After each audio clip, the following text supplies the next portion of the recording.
क्या आपने 12th में साइंस लिया है और आप कंफ्यूज हो कि आपको कोचिंग इंस्टीट्यूट ज्वाइन करना चाहिए या फिर नहीं, और आपको लगता है कि कोचिंग इंस्टीट्यूट अगर ज्वाइन कर लिया तो सेल्फ स्टडी आप कर पाएंगे या फिर नहीं, और आपको ऐसा भी लगता है कि कोचिंग इंस्टीट्यूट बहुत जरूरी है ज्वाइन करना इंजीनियरिंग एंट्रेंस एग्जामिनेशन को क्रैक करने के लिए। तो अगर आपके दिमाग में ये सवाल है, कंफ्यूजन है, तो आज का ये वीडियो आप सभी के लिए बहुत ज्यादा डाउट क्लियरिंग होने वाला है, क्योंकि आज हम डिटेल में कंपेयर करने वाले हैं coaching institutes versus self study को। सो एवरीवन, मेरा नाम है रोहित, मैं हूं एक बीटेक कंप्यूटर साइंस इंजीनियर। मुझे 10 से ज्यादा सालों का एक्सपीरियंस टॉप एमएनसी में काम करने का, तो अपने इस एक्सपीरियंस के बेसिस पे मैं आप सभी को अच्छे से गाइड करने की कोशिश करूंगा। तो अगर आप चैनल पर नए हैं तो चैनल को सब्सक्राइब कर लें। अगर आपको वीडियो पसंद आता है तो इसे लाइक और शेयर करना बिल्कुल ना भूलें। तो मैंने किस तरीके से स्टार्ट करते हैं आज के इस डिस्कशन को।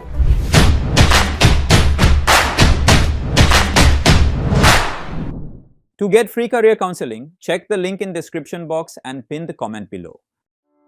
तो स्टूडेंट्स, आज के इस डिस्कशन को हम डिवाइड करेंगे डिफरेंट पार्ट्स में। सबसे पहले हम जानेंगे कि कोचिंग इंस्टीट्यूट से अगर आप पढ़ते हैं तो उसके क्या फायदे हैं, क्या नुकसान है। फिर उसके बाद हम जानेंगे सेल्फ स्टडी करने के अपने क्या फायदे हैं और उसमें क्या नुकसान हो सकते हैं। तो ऐसे आप दोनों को कंपेयर कर पाएंगे। तो सबसे पहले जान लेते हैं कोचिंग इंस्टीट्यूट से पढ़ने के फायदे। तो सबसे पहला फायदा है स्ट्रक्चर्ड लर्निंग। कोचिंग इंस्टीट्यूट से जब आप पढ़ाई करते हैं तो वहां पे जो आपकी पढ़ाई होती है बहुत ही सिस्टमैटिक और स्ट्रक्चर्ड मैनर में होती है। सिलेबस जो होता है वो कंप्लीट बुक की फॉर्म में नहीं होगा, छोटे छोटे मॉड्यूल्स में डिवाइडेड होगा, जिससे आप स्टेप बाय स्टेप कंसेप्ट्स को समझ सकते हैं। सेकंड फायदा कोचिंग इंस्टीट्यूट्स का है एक्सपीरियंस फैकल्टी। कोचिंग इंस्टीट्यूट्स में जनरली जो फैकल्टी होती है वो काफी ज्यादा एक्सपीरियंस्ड होती है और अपने सब्जेक्ट के बहुत ज्यादा एक्सपर्ट होते हैं, यानी कि they are SMEs, subject matter experts, जो आपको सब्जेक्ट्स के जो कॉम्प्लेक्स टॉपिक्स होते हैं उन्हें इजी मैनर में सॉल्व करना सिखाते हैं, जिससे इजीली आप उनको एंट्रेंस एग्जामिनेशन के टाइम पे सॉल्व कर पाएंगे। तीसरा इंपॉर्टेंट फायदा कोचिंग इंस्टीट्यूट्स का है रेगुलर टेस्ट एंड असाइनमेंट्स। जितने भी कोचिंग इंस्टीट्यूट्स होते हैं वहां पे रेगुलर बेसिस पे आपके मॉक टेस्ट होते हैं, प्रैक्टिस पेपर्स होते हैं और असाइनमेंट्स होते हैं। आप जब ऐसे मॉक टेस्ट को देते हैं तो आपका इवैल्यूएशन हो पाता है कि आपके जो सब्जेक्ट्स हैं उनमें आपके कौन से वीक पॉइंट्स हैं और कौन से आपके स्ट्रॉन्ग पॉइंट्स हैं। उसके हिसाब से आपको इवैल्यूएट किया जाता है और फर्दर आपकी जो प्रिपरेशन होती है उन वीक पॉइंट्स को ध्यान में रखते हुए होती है, और आपके जो स्ट्रॉन्ग पॉइंट्स हैं उन पे आपको ऐसे सिखाया जाता है ताकि आप मैक्सिमम जो आपके मार्क्स है आप अपने स्ट्रॉन्ग पॉइंट से स्कोर कर पाओ और वीक पॉइंट्स पे आप इतने कैपेबल हो पाओ कि आप उन चीजों को भी सॉल्व कर पाएं। तीसरा फायदा है कॉम्पिटिटिव एनवायरनमेंट। कोचिंग इंस्टीट्यूट्स में जो कॉम्पिटिटिव एनवायरनमेंट आपको मिलता है वो आपको मोटिवेट करता है और कंसिस्टेंटली अच्छा परफॉर्म करने के लिए पुश करता है। पांचवा इंपॉर्टेंट फायदा है डाउट क्लियरिंग सेशंस। जो आपके कोचिंग इंस्टीट्यूट्स होते हैं यहाँ पे रेगुलर बेसिस पे, वीकली बेसिस पे आपके डाउट क्लियरिंग सेशंस होते हैं टीचर्स के साथ। ये आपको कॉन्सेप्ट्स को डेप्थ में समझने में हेल्प करते हैं और आपको क्लैरिटी देते हैं काफी सारे टॉपिक्स पे जहाँ पे आप वीक होते हैं। अब ये तो कि हमने कोचिंग इंस्टीट्यूट्स के फायदों की बात। अब यहाँ पे कोचिंग इंस्टीट्यूट्स के क्या डिसएडवांटेजेस हैं। तो सबसे पहले है हाई कॉस्ट। जो कोचिंग इंस्टीट्यूट्स है ना वो स्टूडेंट्स और उनके पेरेंट्स की पॉकेट पे बहुत ज्यादा हैवी पड़ते हैं। सेकंड पॉइंट ये है कि टाइम कंज्यूमिंग होते हैं कोचिंग इंस्टीट्यूट्स। कोचिंग इंस्टीट्यूट्स में जो शेड्यूल होता है वो बहुत ही फिक्स होता है।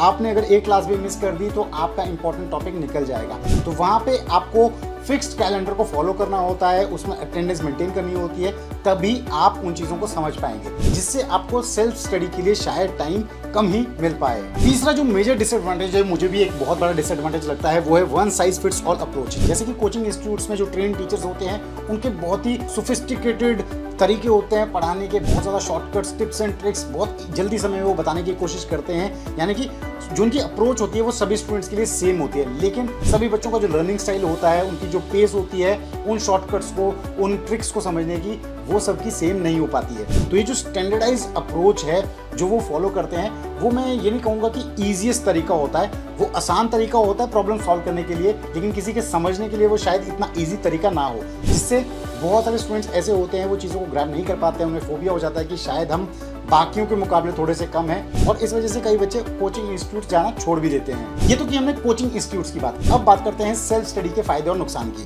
तो सेल्फ स्टडी के फायदे में सबसे पहला फायदा है फ्लेक्सिबिलिटी। सेल्फ स्टडी जब आप करते हैं तो आप अपने टाइम, अपनी कन्वीनियंस के हिसाब से अपना शेड्यूल, अपना कैलेंडर बना सकते हैं कि आपको कब कब पढ़ाई करनी है, कब कब रिविजन करना है और कब कब आपको जो टिप्स एंड ट्रिक्स वाली चीजें हैं इन पे भी टाइम देना है। तो सेल्फ स्टडी का सबसे मेजर जो एडवांटेज है वो है flexibility of time. Second major advantage है कॉस्ट इफेक्टिव। सेल्फ स्टडी जब आप करते हैं तो आपका मिनिमम खर्चा होता है, आपको बुक्स, ऑनलाइन जो सोर्सेज हैं, स्टडी मटेरियल है, केवल इसी में खर्चा करना पड़ता है। कोई ट्रैवलिंग नहीं होगी आपको कहीं आपको फीस नहीं पे करनी पड़ रही है, तो आप अपना टाइम भी बचाते हो और पैसा भी बचाते हो। तीसरा है पर्सनलाइज्ड लर्निंग। जब आप सेल्फ स्टडी करते हो तो आप अपने वीक एरियाज और स्ट्रॉन्ग एरियाज पे अकॉर्डिंगली फोकस कर पाते हो। जो आपके स्ट्रॉन्ग एरियाज है आप उनमें कम टाइम देंगे और उन्हें ज़्यादा जल्दी समझ पाएंगे, और जो वीक एरियाज है उन पे ज़्यादा टाइम देंगे और उन्हें ज़्यादा रिवाइज करेंगे। फोर्थ एडवांटेज है टाइम मैनेजमेंट स्किल्स। जब आप सेल्फ स्टडी करते हो तो आप अपने टाइम को मैनेज करना सीखते हो। ये सिर्फ आपको एंट्रेंस एग्जाम की प्रिपरेशन में काम नहीं आएगा, बट आगे लाइफ में भी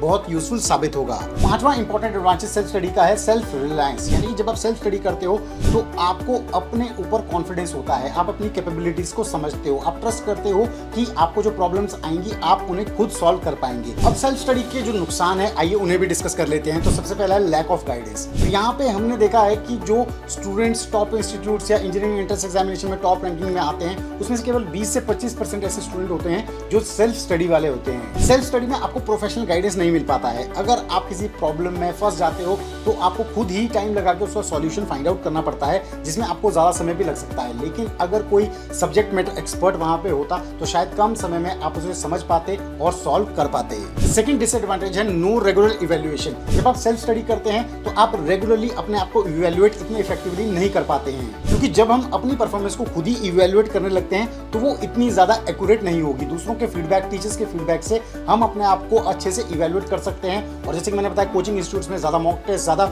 टेस्ट पेपर्स, ज़्यादा प्रैक्टिस पेपर्स आपको देने होते हैं, तो उससे बेटर इवैल्यूएशन हो पाता है। तीसरा डिसएडवांटेज है lack of competitive environment. Self study में आप अकेले स्टडी कर रहे हैं, कुछ दोस्त होंगे जिनके बारे में आपको पता होगा, तो आपकी जो कॉम्पिटिटिव स्पिरिट है वो बहुत ही लिमिटेड रहेगी। लेकिन जब आप कोचिंग इंस्टीट्यूट्स में होते हैं तो डिफरेंट स्कूल्स, डिफरेंट एरिया के बच्चे आपके पास पढ़ते हैं, तो वहाँ पे आपका कॉम्पिटिशन लेवल ज़्यादा होता है, मोटिवेशन ज़्यादा होती है।